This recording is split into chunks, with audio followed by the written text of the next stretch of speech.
ఆకారం ఇలా ఎండిపోతుందండి.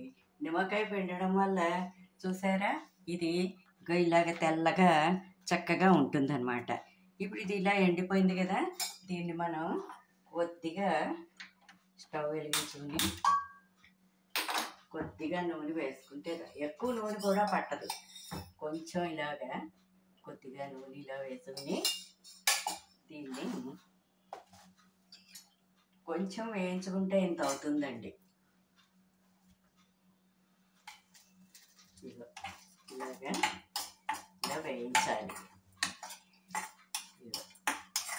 బాగా ఎండిపోయింది కదా, ఇలా వేయించుకోవాలి. దీన్ని ఆ రోజుల్లోనే 100 సంవత్సరాల క్రితం మా అత్తగారు చేశారు ఈ వామకారం.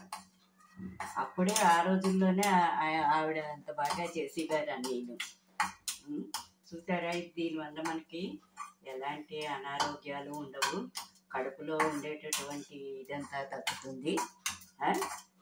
చూసారు కదా, ఇదిగో జస్ట్ ఇలా వేగితే చాలు.